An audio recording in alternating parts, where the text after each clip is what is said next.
Yam কিপুর যুদ্ধ মিশর ও সিরিয়ার গৌরব পুনরুদ্ধার নাকি ইসরায়েলের স্বীকৃতি?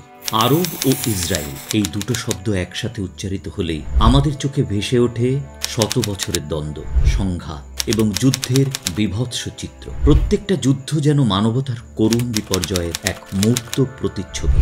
ইসরায়েল এবং আরব দেশগুলোর মধ্যে সবসময় যুদ্ধভাবাপন্ন মনোভাব বিরাজ করে, লেগেই থাকে সংঘাত। তবে তাদের মধ্যে যুদ্ধ হয়েছে প্রধানত 5টি। সেগুলো যথাক্রমে 1948, 1956, 1967, 1973 এবং 1982 সালে।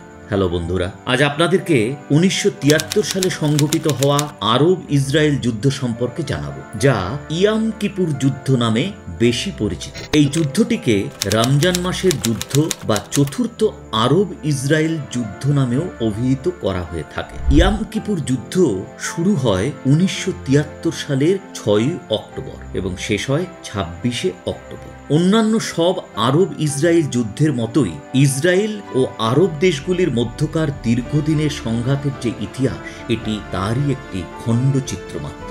অর্থাৎ এটি কোনো বিচ্ছিন্ন ঘটনা নয়, বরং অন্যান্য আরব ইসরায়েল যুদ্ধের মতো এটি আগের ও পরের ঘটনা প্রবাহের সাথে ওতপ্রোতভাবে জড়িত। ইসরায়েলের সঙ্গে এই যুদ্ধে অপরপক্ষে ছিল মিশর ও সিরিয়া। পরে অবশ্য আরব লীগের বিভিন্ন দেশ এবং তাদের বন্ধুপ্রতিম দেশগুলো সিরিয়া ও মিশরের পক্ষে যোগ দেয়। অপরদিকে ইসরায়েলের পক্ষে ছিল তাদের কৌশলগত মিত্র আমেরিকা এবং অন্যান্য ইউরোপীয় দেশ। ইয়াম কিপুর যুদ্ধ নিয়ে আলোচনা করতে হলে আমাদের কিছুটা পেছনে ফিরে তাকাতে হবে। এই যুদ্ধের পেছনে রয়েছে 1966 সালের 6 দিনের যুদ্ধ এবং 1967 সাল থেকে 1970 সাল পর্যন্ত চলমান সংঘাত। 1967 সাল এর 1 জুলাই থেকে 1970 সাল 7 আগস্ট পর্যন্ত এই সংঘাত চলে। এটিকে ইতিহাসে ওয়ার অফ অ্যাট্রিশনও বলা হয়ে থাকে। আপনাদের জানিয়ে রাখি, 1966 সালের 6 দিনের যুদ্ধে মিশর, সিরিয়া ও জর্ডান তাদের বেশ কিছু এলাকার দখল হারায়। ইসরায়েলের কাছে এরকম হারের ফলে মধ্যপ্রাচ্যের দেশগুলো তাদের জনগণের কাছে গ্রহণযোগ্যতা হারায়। মূলত হাতছাড়া হওয়া এলাকাগুলো উদ্ধারের জন্য এই ওয়ার অফ অ্যাট্রিশন সংগঠিত হয়। কিন্তু জাতিসংঘের মধ্যস্থতায় 3 বছরের চলমান এ সংঘাত সিজ ফায়ারের মাধ্যমে সমাপ্ত হয়। এরপরে নানা ঘটনা প্রবাহ চলে। মিশরীয় প্রেসিডেন্ট গামাল আব্দুল নাসেরের মৃত্যুর পর মোহাম্মদ আনোয়ার আল সাদাত মিশরের 3য় প্রেসিডেন্ট হিসেবে দায়িত্ব নেন। 1970 সালে দায়িত্ব নেওয়ার পর থেকেই তিনি পরিকল্পনা করতে থাকেন কিভাবে ইসরায়েলের কাছ থেকে তাদের হারানো এলাকাগুলো পুনরুদ্ধার করা যায়। মূলত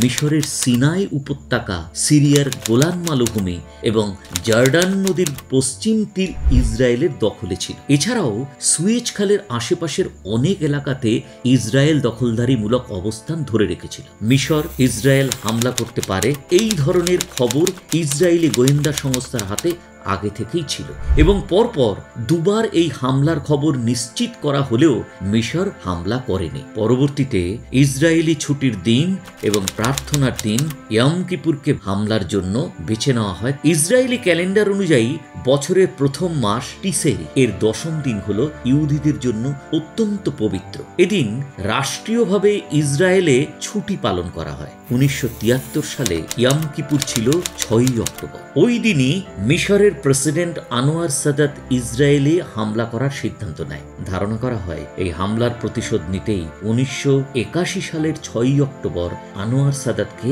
হত্যা করা হয়। যাই হোক, আমাদের আজকের আলোচনায় ফিরে আসি। পূর্ব পরিকল্পনা অনুযায়ী মিশর ও সিরিয়া যৌথভাবে 2 দিক থেকে ইসরায়েলের ওপর অতর্কিত হামলা করে। স্থানীয় সময় দুপুর 2টো। মিশরীয় বিমান বাহিনী ইসরায়েল অবস্থানগুলোর ওপর হামলা চালায়। অল্প সময়েই তাদের মধ্যে ইসরায়েলের প্রায় 3টি বিমান ঘাঁটি এবং বেশ কিছু বিমান ধ্বংস করে দিতে সক্ষম হয়। অভিযানের প্রথমেই এমন সাফল্যের পর মিশরীয় সেনাবাহিনী সুয়েজ খাল অতিক্রম করে এবং ভূমিতে অভিযান শুরু করে। ইসরায়েল এই হামলার পাল্টা জবাব দেওয়ার চেষ্টা করে, কিন্তু ব্যর্থ হয়। এই অভিযানে 70,000 মিশরীয় সেনা এবং 2,000 ট্যাঙ্ক ইসরায়েলের দখলকৃত সিনাই উপত্যকায় প্রবেশ করে। অভিযানের নাম দেওয়া হয়েছিল অপারেশন বাদর। সিনাই উপত্যকায় মিশরীয় বাহিনী মুখোমুখি হয় বার-লেভ লাইনের। এটি ছিল ইসরায়েলি প্রতিরক্ষামূলক ব্যবস্থার অন্যতম একটি বড় অংশ। মিশরীয় বাহিনী অত্যন্ত দক্ষতার সঙ্গে একটি ধ্বংস করে দিতে সক্ষম হয়। শুধু তাই নয়, যুদ্ধ শুরুর 2 দিনের মধ্যে এই এলাকায় অবস্থিত ইসরায়েলের সকল প্রতিরক্ষা ব্যবস্থা মিশরীয় বাহিনী দ্বারা ধ্বংসপ্রাপ্ত হয়। অপরদিকে উত্তরে সিরিয়া 40,000 সেনা নিয়ে গোলান মালভূমিতে আক্রমণ করে। এরপরে ইরাক, লেবানন সহ আরব অন্যান্য দেশগুলো মিশর এবং সিরিয়ার সমর্থনে সেনা প্রেরণ শুরু করে দেয়। এরকম দ্বিমুখী আক্রমণের ফলে ইসরায়েল হতবিহ্বল হয়ে পড়ে। যুদ্ধ শুরুর প্রথম 3 দিন ইসরায়েল সকল দিক থেকে শুধু ক্ষতির সম্মুখীন হয়। ইসরায়েলি প্রশাসন যুদ্ধের আকস্মিকতায় দিকবিদিক জ্ঞানশূন্য হয়ে পড়ে। এমত অবস্থায় ইসরায়েল প্রধানমন্ত্রী গোল্ডা মেয়ার আমেরিকার শরণাপন্ন হয়। মধ্যপ্রাচ্যের এই অংশে ইসরায়েল ছিল আমেরিকার একমাত্র কৌশলগত মিত্র। অপরদিকে সোভিয়েত ইউনিয়ন বা রাশিয়া আরব দেশগুলিকে অস্ত্র এবং ট্যাকটিক্যাল সাপোর্ট দিয়ে যাচ্ছিলেন। যদি অন্য কোনো দেশ যুদ্ধবন্ধে মধ্যস্থতায় না এগিয়ে আসতো, তাহলে ইসরায়েলের পারমাণবিক অস্ত্র ব্যবহারের সম্ভাবনা বেড়ে যাচ্ছিল। 9 অক্টোবর ইসরায়েল তার কাছ থেকে নিউক্লিয়ার অস্ত্রগুলো ব্যবহারের একটি সিদ্ধান্ত নিয়ে ফেলে। পারমাণবিক যুদ্ধের সম্ভাবনা দেখা দেওয়ার কারণে আমেরিকার প্রেসিডেন্ট রিচার্ড নিক্সন এবং তার ডিফেন্স সেক্রেটারি হেনরি কিসিঞ্জার এই যুদ্ধের মধ্যস্থতা করতে রাজি হন। এই মধ্যস্থতার নাম দেওয়া হয় অপারেশন নিকেল গ্রাস। আমেরিকা এবং ইউরোপীয় দেশগুলির তৎপরতা দেখে আরব দেশগুলি তেল রপ্তানিতে এমবার্গো বা নিষেধাজ্ঞা দেওয়ার হুমকি দেয়। আরব দেশগুলির ভাষা ছিল এমন যে যদি কোনো ইউরোপীয় দেশ আমেরিকা থেকে আগত কোনো বিমানকে তাদের দেশের উপর দিয়ে ওড়ার অনুমতি দেয়, এমনকি রিফুয়েলিং এর অনুমতি দেয়, তাহলে সব আরব দেশ তাদের উপর তেল রপ্তানিতে এমবার্গো বা নিষেধাজ্ঞা আরোপ করবে। এমতো অবস্থায় পর্তুগাল এই নিষেধাজ্ঞা দেওয়ার হুমকিকে প্রত্যাখ্যান করে। পর্তুগালের আকাশ সীমা ব্যবহার করে আমেরিকা থেকে প্রায় 22,000 টন যুদ্ধাস্ত্র ইসরায়েলে পৌঁছয়। এরপরে ইসরায়েল যুদ্ধে ঘুরে দাঁড়ায়। সিরিয়া এবং মিশরীয় সেনাবাহিনীকে তারা পিছু হটতে বাধ্য করে। 28 অক্টোবর ইসরায়েল এবং মিশরের মধ্যে শান্তি আলোচনা শুরুর মাধ্যমে এই যুদ্ধের পরিসমাপ্তি ঘটে। এই যুদ্ধে কোনো দেশই নিরঙ্কুশ বিজয় পেয়েছে বলে নির্ধারণ করা যায় না, কিন্তু মিশরীয় সরকারের পক্ষ থেকে জানানো হয় 1966 সালের 6 দিনের যুদ্ধে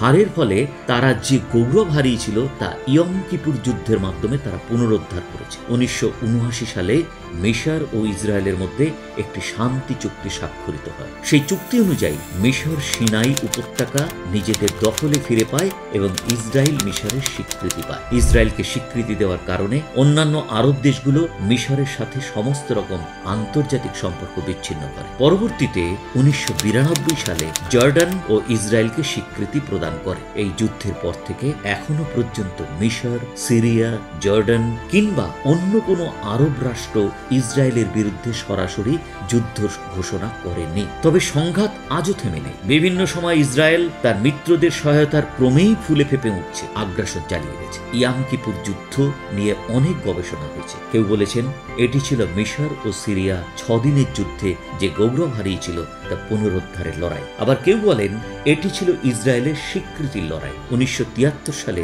চতুর্থ আরব ইসরায়েল যুদ্ধ বিশ্ব ইতিহাসে সেই সব গুরুত্বপূর্ণ ঘটনাগুলোর একটি, যেগুলো শুধু মধ্যপ্রাচ্যে নয় পুরো বিশ্বের উপর প্রভাব ফেলেছিল। তো বন্ধু, আপনার কি মতামত জানান কমেন্টে। যদি আমাদের এই ভিডিও আপনাকে ছুঁয়ে যায় তাহলে চ্যানেলটি লাইক এবং সাবস্ক্রাইব করতে ভুলবেন না। ইতিহাসের আরও ঘটনা নিয়ে আমরা আবার ফিরে আসব। আমাদের এই ভিডিও আপনার কাছে ভালো লাগলে অনুরোধ করব সাবস্ক্রাইব করুন।